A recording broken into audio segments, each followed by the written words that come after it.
Mér langar í dag til þess að segja í stórum dráttum eitthvað það sem við köllum fagnaðarerindið. Og ég hef bara einu sinni á ævinni flutt þessa ræðu og það eru fáeinir hér inni sem hafa heyrt hann áður af því að þeir voru í heimsókn á Akureyri. Ég vona að þau fyrirgefi mér endurtektin.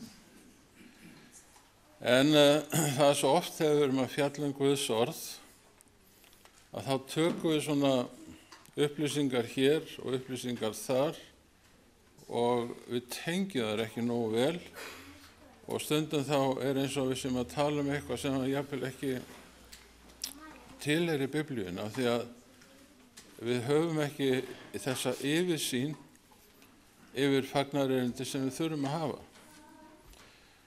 Og þessa yfirsýn finnurðu aðeins á 2 stöðum í Biblíunni.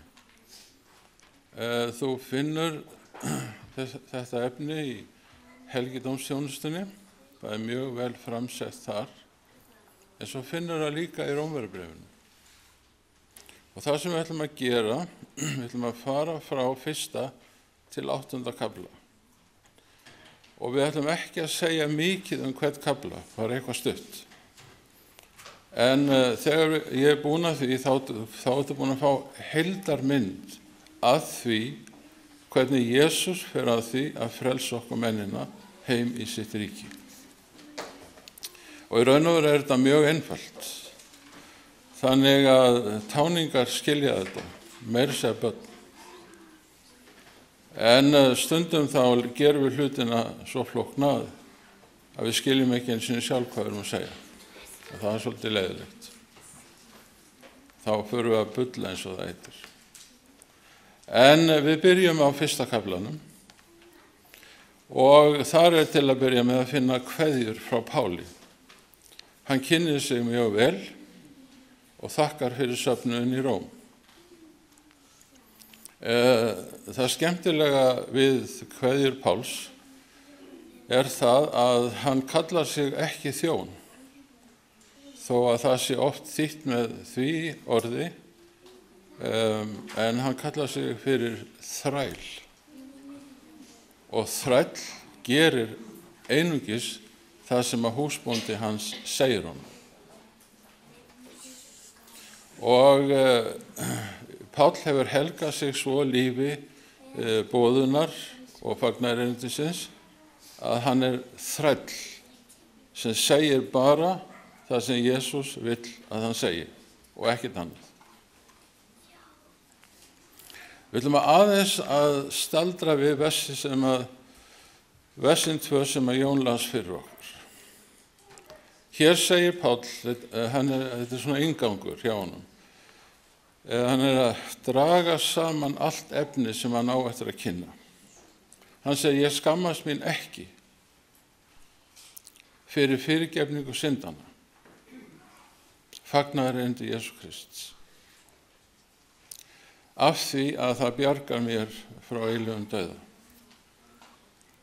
Og svo segir hann þessa merkilegu setningu, í því, í fyrirgefningunni, í fagnaðarerindinu birtist réttlæti Guðs.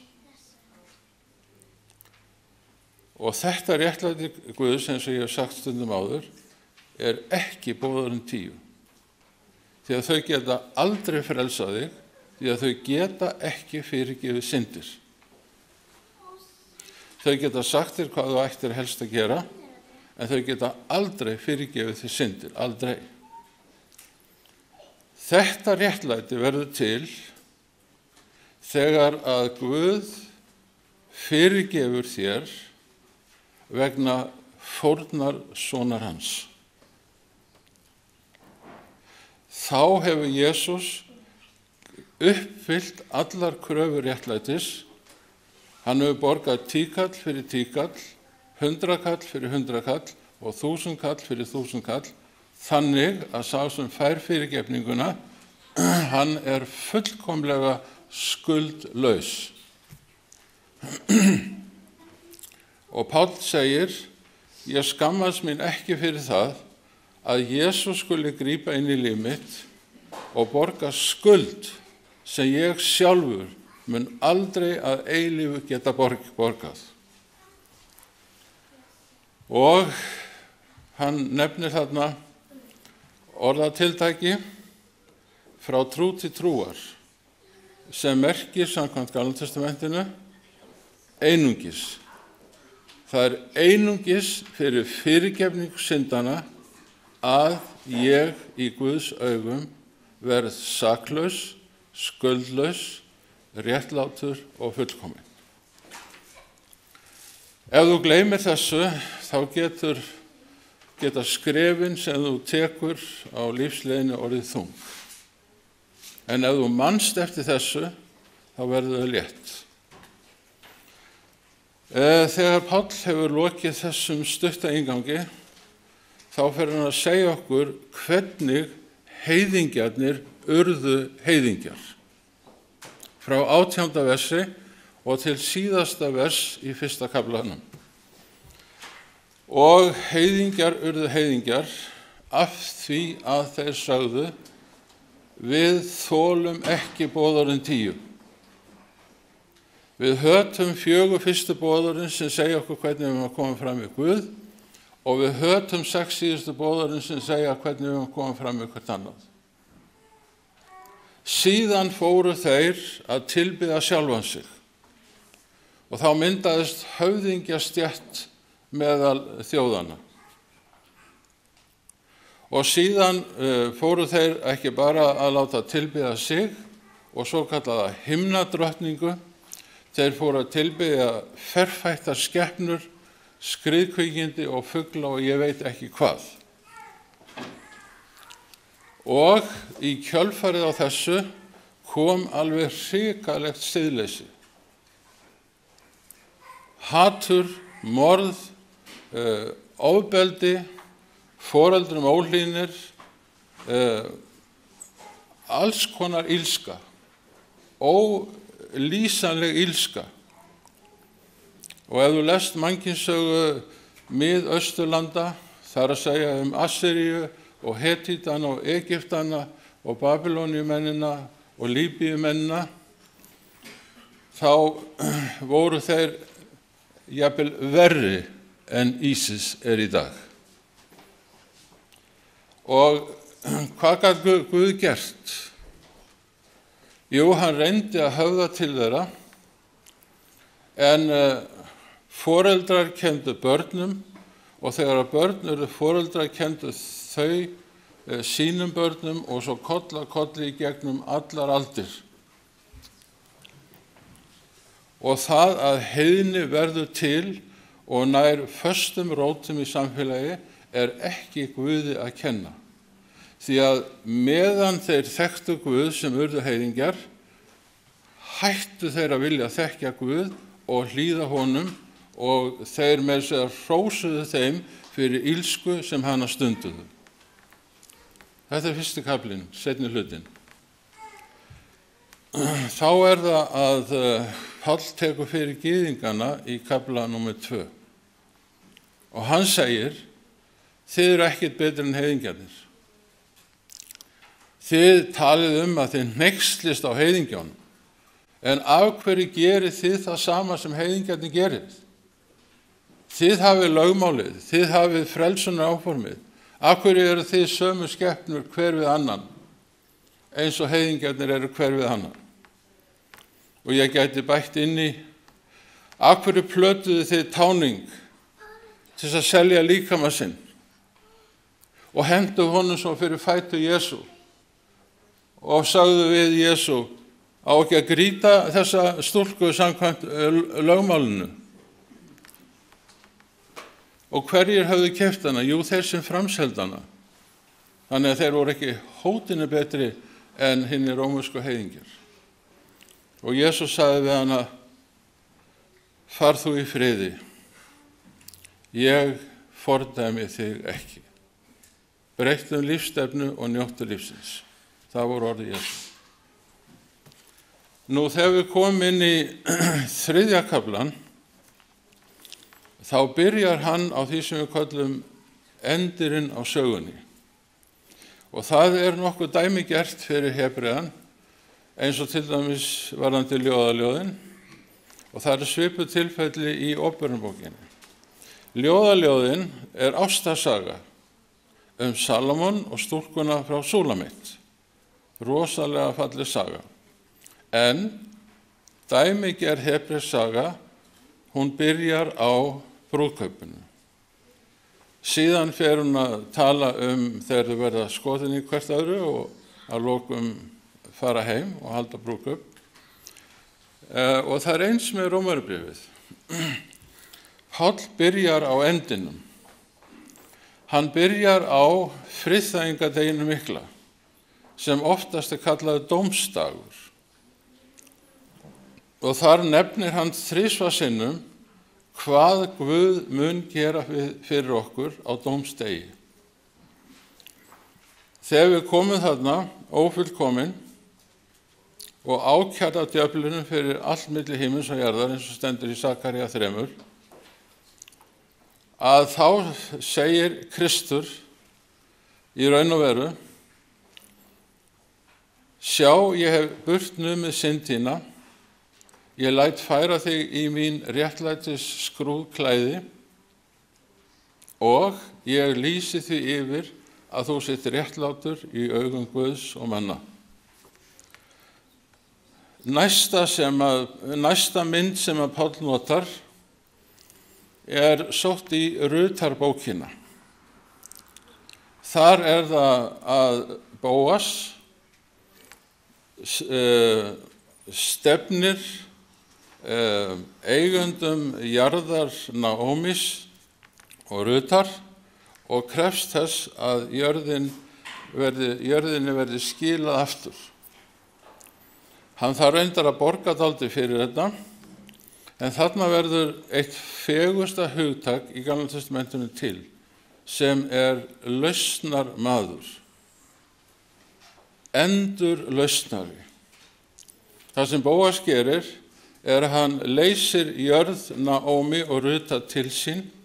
Hann gengur að eiga Rút og gefur henni framtíð. Og bókin endar á því að gamla konan sem búin að missa allt, mannin sinn, eigu sína, syni sína, og Rut var líka ekkja, að þar situr hún með nýfætt barn í faðmi sínum til þess að tryggja framhald fjölskyldunar. Þetta ægifögur mynd af Jesú Kristi sem kom til þess að endurheimta þennan heim úr höndum djöfulsins, greiða það sem greiða þurfti og leið gefa þér eilífa framtíð.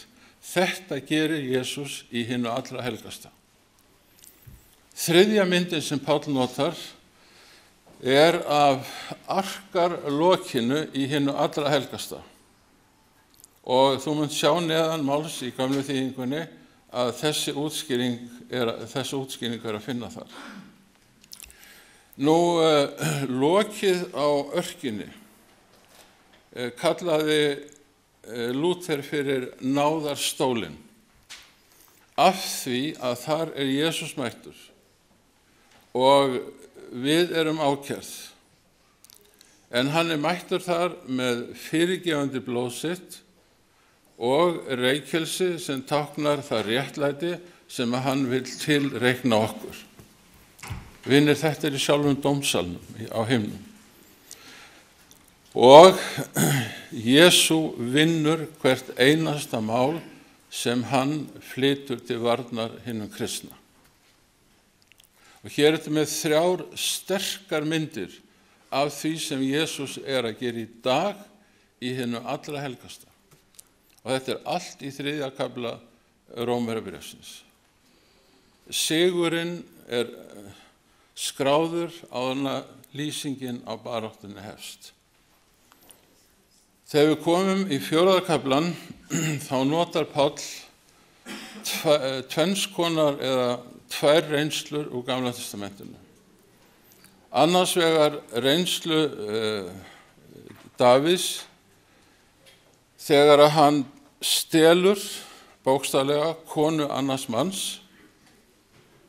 og myrðir eiginmanninn til þess að það ætti ekki að komast upp hann. Af hverju Davíð svona steinblindur, það veit enginn.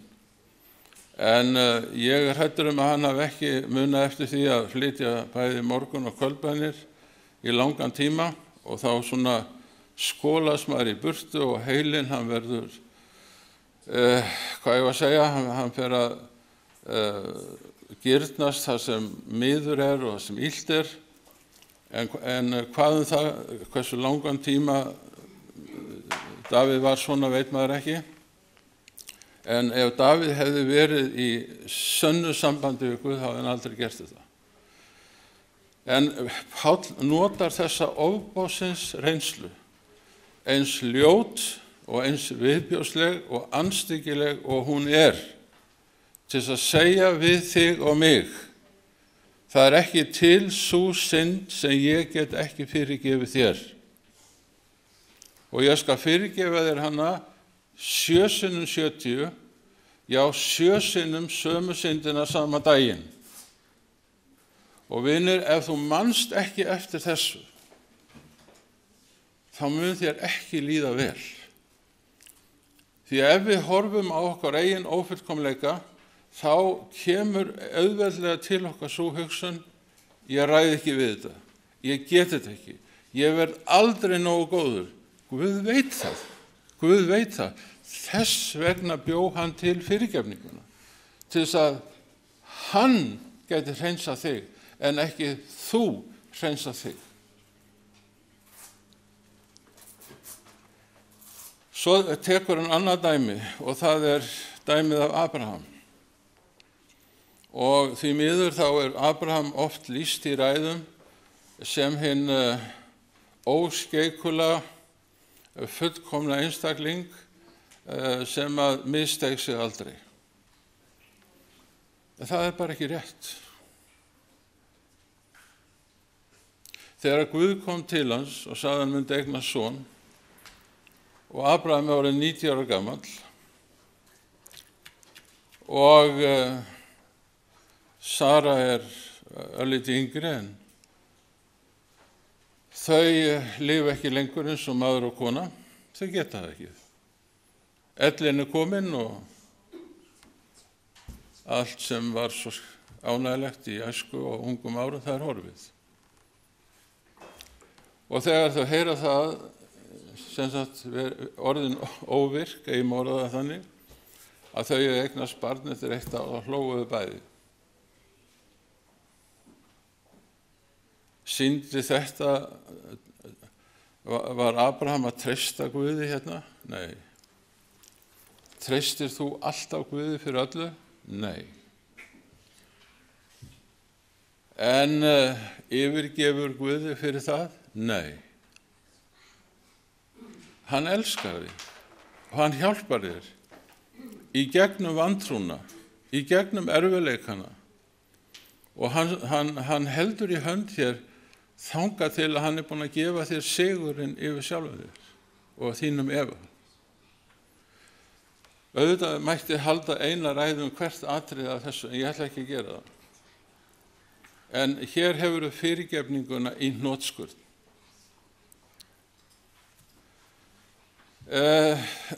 Þegar við komum svo inn í 5. kaflann, við erum búin að vera núna í 4. kaflann með Davíð og Abraham.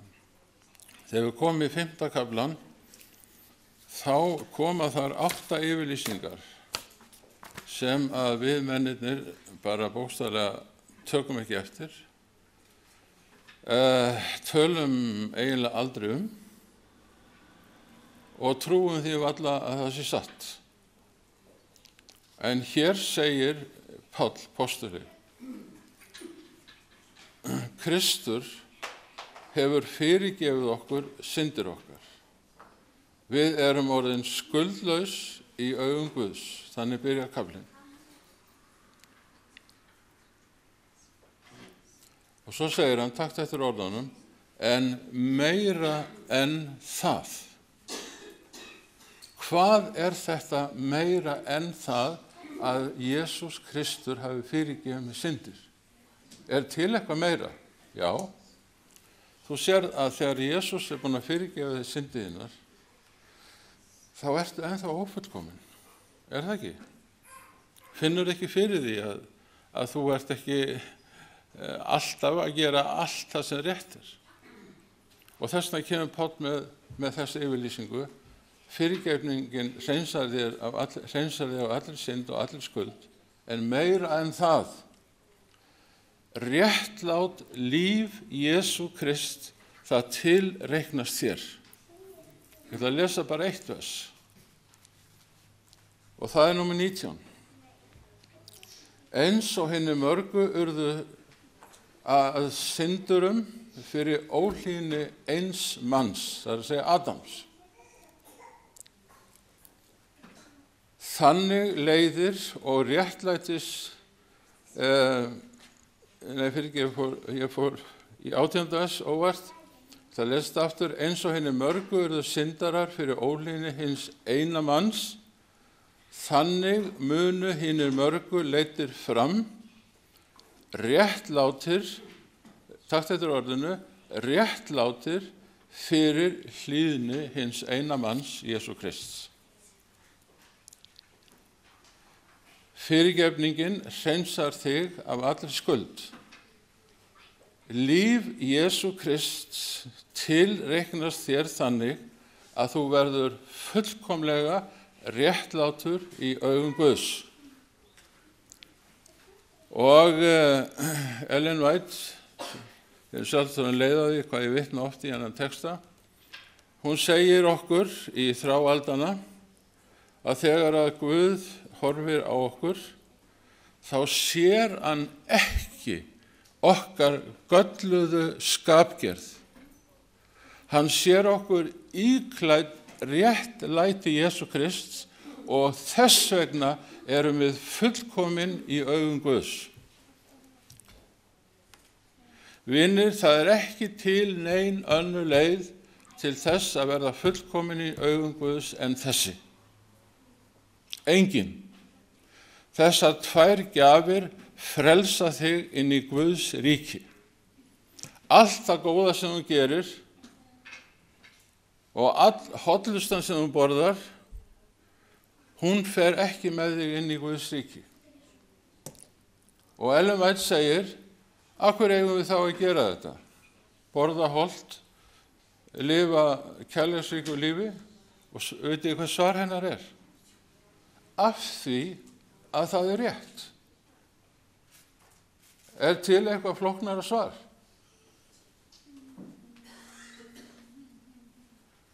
Og er þetta ekki orðin tíska í dag að borða rétt og hreyfa sig, hvíla sig, njóta sólar?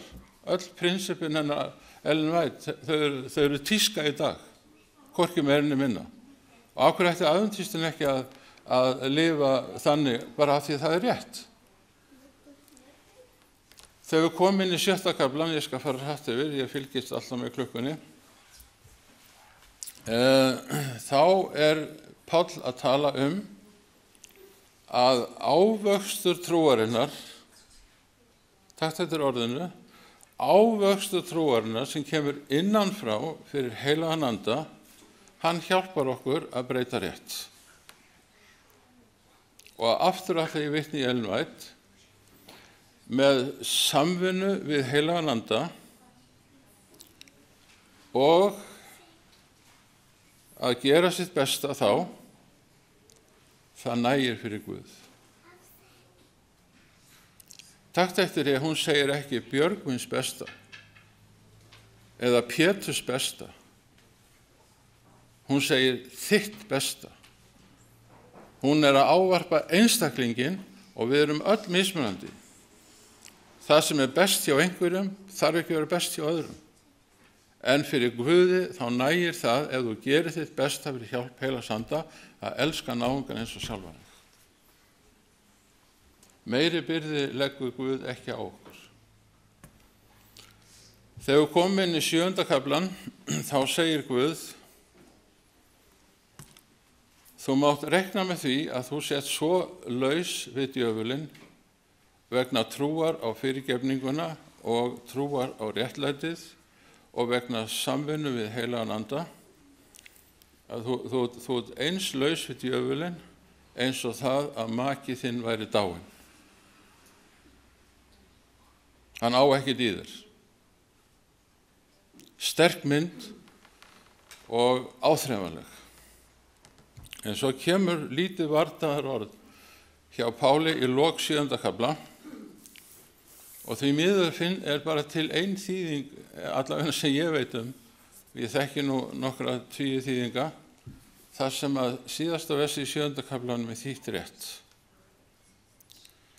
Og það er The New English Bible. Og Páll segir: það er hægt að taka við og skilja fyrirgefninguna með hausnum og réttlætið tilreiknaða með hausnum, en ef að það skila sér ekki í breytni, þá ertu ennþá þræll syndarinnar og því miður glataður.